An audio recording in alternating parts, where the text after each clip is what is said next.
ঢেকিয়াজুলিত বিশাল জনসভা প্ৰধানমন্ত্ৰীৰ ৪২ৰ শ্বহীদক স্মৰণ মোদীৰ।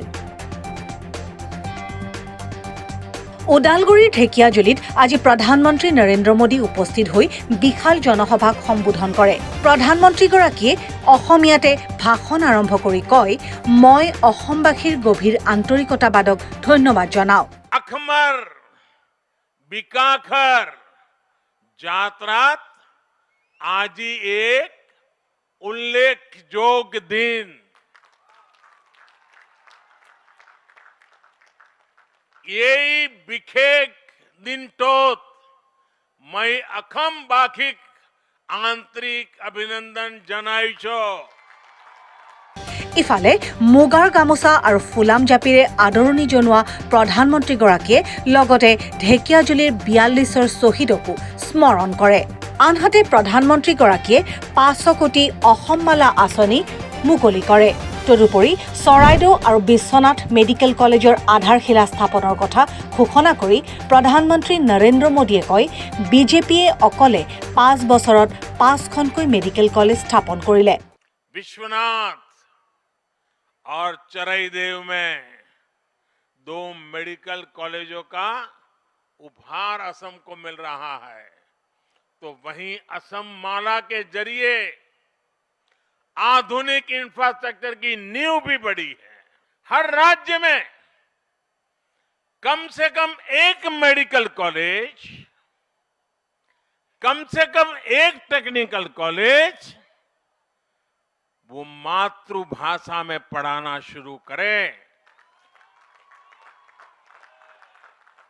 क्या असमिया भाषा में पढ़कर के कोई अच्छा डॉक्टर नहीं बन सकता है क्या?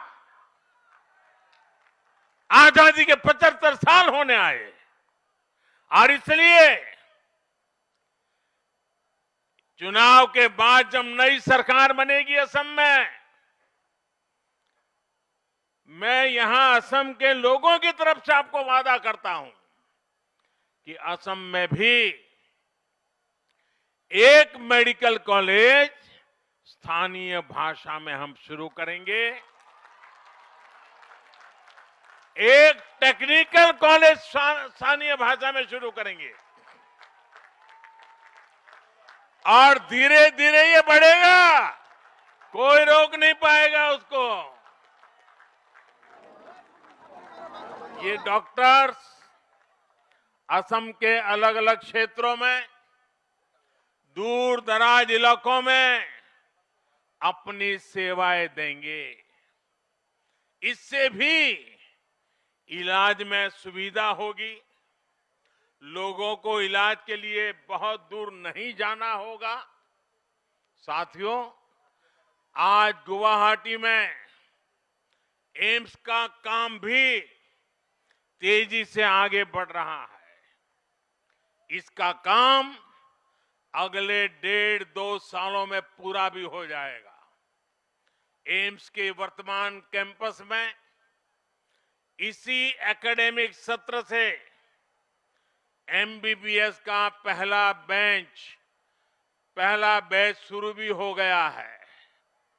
जैसे ही अगले कुछ सालों में इसका नया कैंपस तैयार होगा, आप देखेंगे गुवाहाटी आधुनिक स्वास्थ्य सेवाओं के केंद्र के तौर पर उभर करके सामने आएगा। স্থানীয় ভাষাত হ'ব চিকিৎসা প্ৰযুক্তিৰ প্ৰতিষ্ঠান। গুৱাহাটী হ'ব আধুনিক চিকিৎসাৰ কেন্দ্ৰবিন্দু। চাহ বাগিচাৰ গৰ্ভৱতী মহিলালৈ বিশেষ সুবিধা। প্ৰধানমন্ত্ৰী মোদীৰ লগতে ৰাজ্যৰ মুখ্যমন্ত্ৰী সৰ্বানন্দ সোণোৱাল, স্বাস্থ্যমন্ত্ৰী ডক্টৰ হিমন্ত বিশ্ব শৰ্মা, বিটিচিৰ মুখ্য কাৰ্যবাহী প্ৰমোদ বড়ো উপস্থিত থকা এই নিৰ্বাচনী বিশাল সভাত চাহ বাগিচাৰ গৰ্ভৱতী মহিলাসকলৰ বাবে বিশেষ সুবিধা প্ৰদানৰ কথা কোৱাৰ লগতে গুৱাহাটী আধুনিক চিকিৎসাৰ কেন্দ্ৰবিন্দু স্থল হৈ পৰিব বুলি ভাষণ প্ৰসংগত উল্লেখ কৰে। সুধাকণ্ঠ ডক্টৰ ভূপেন হাজৰিকাক স্মৰণেৰে উত্তৰ পূৰ্বক হিংসা বিদ্বেষ পিছ পেলাই আগবাঢ়িছে বুলিও মন্তব্য কৰে প্ৰধানমন্ত্ৰী নৰেন্দ্ৰ মোদীয়ে। हिंसा, अभाव, तनाव, भेदभाव, पक्षपात, संघर्ष, इन सारी बातों को पीछे छोड़कर अब पूरा नॉर्थ ईस्ट विकास की राह पर आगे बढ़ रहा है। বিশেষ প্ৰতিবেদন ডিজিটেল ডেস্ক ৰিচ টাইম।